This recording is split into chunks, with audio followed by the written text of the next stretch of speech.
क्रोध हर इंसान को आता है। जब भी किसी की बात बुरी लगती है या किसी का व्यवहार पसंद नहीं आता है तो गुस्सा आ जाता है। और एक बार जब यह आता है तो दिमाग से निकलने का नाम नहीं लेता। ऐसे में आप उस घटना को लेकर बैठ जाते हैं, उसके बारे में सोचते रहते हैं। हर समय वही बात दिमाग में घूमती रहती है। आप किसी से कोई भी बात करें, वह घटना बीच में आ जाती है। ऐसे में आप न चाहते हुए भी उस बारे में बात करने लगते हैं, उसकी शिकायत करने लगते हैं। और अगर उस समय वहाँ पर कोई बात करने वाला नहीं हुआ तो आप अपने आप से ही बातें करने लगते हैं, बड़बड़ाने लगते हैं। इस सब से उस व्यक्ति की सेहत पर तो कोई फर्क नहीं पड़ता, पर आपका नुकसान ज़रूर होता है। लेकिन अगर आप चाहें तो इस स्थिति से बच सकते हैं, इस नुकसान से खुद को बचा सकते हैं। कैसे? आइए जानते हैं महात्मा बुद्ध की इस कहानी के जरिए। एक बार की बात है, एक गांव में गौतम बुद्ध का प्रवचन चल रहा था। वे कह रहे थे, जब हम क्रोधित होते हैं तो दूसरों को नुकसान पहुंचाने की कोशिश करते हैं, लेकिन उस समय हम इतने आवेशित हो जाते हैं कि हमारे सोचने समझने की ताकत समाप्त हो जाती है। इसलिए क्रोध में हम सही निर्णय नहीं ले पाते और अपना ही नुकसान कर बैठते हैं। बुद्ध की उस सभा में एक गुस्सैल स्वभाव का व्यक्ति भी शामिल था। उसे बात बात पर गुस्सा आ जाता था। आज भी वह अपने परिवार वालों से झगड़ कर आया था और उस समय भी उसके दिमाग में उथल पुथल मची हुई थी। इसलिए उसे बुद्ध की बातें अच्छी नहीं लग रही थी। उसे लग रहा था कि जैसे बुद्ध उसे डांट रहे हों, सबके सामने उसकी बेइज्जती कर रहे हों। इससे उस व्यक्ति का क्रोध भड़क गया।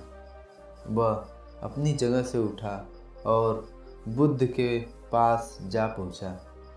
इससे पहले कि कोई समझता, उसने बुद्ध के मुंह पर थूक दिया। यह देखकर वहाँ मौजूद लोग भड़क उठे और उस व्यक्ति के बारे में बुरा भला कहने लगे। लेकिन बुद्ध अभी भी अपनी जगह पर शांत बैठे हुए थे। उन्होंने अपना चेहरा पोंछा और बोले, क्या बात है वत्स, तुम्हें कुछ कहना है? उस व्यक्ति ने बुद्ध की बात का कोई जवाब नहीं दिया। वह बिना कुछ कहे वहाँ से चला गया। यह देखकर एक व्यक्ति से नहीं रहा गया। उसने बुद्ध से पूछा,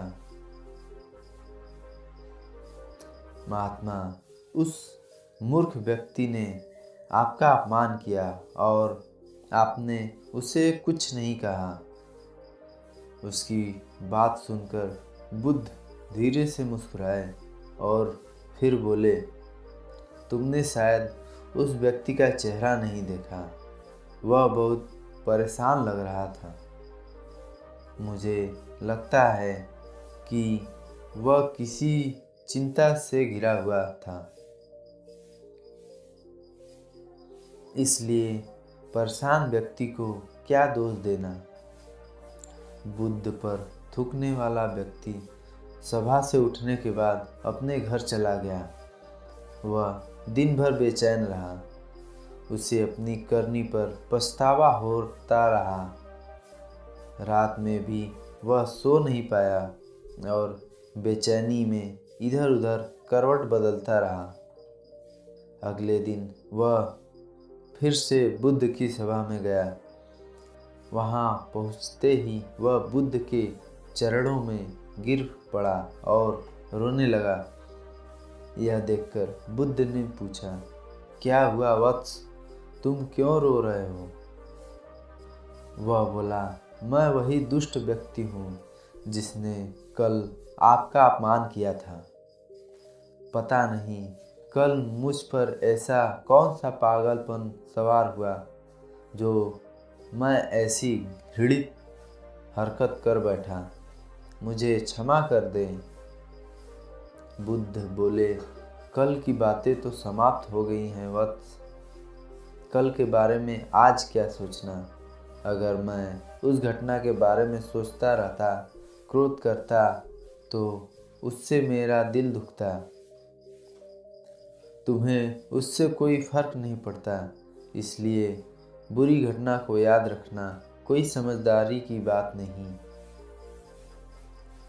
इससे हमारी परेशानियां बढ़ जाती हैं और जीवन ठहर जाता है। इसलिए अप्रिय बातों और अप्रिय घटनाओं को भूलने में ही समझदारी है। जो व्यक्ति ऐसी घटनाओं को भूल जाता है वही जीवन में आगे बढ़ता है और उनमें उलझा रहता है तो उसका जीवन चक्रव्यूह के समान हो जाता है, जिसमें वह चाह कर भी बाहर नहीं निकल पाता।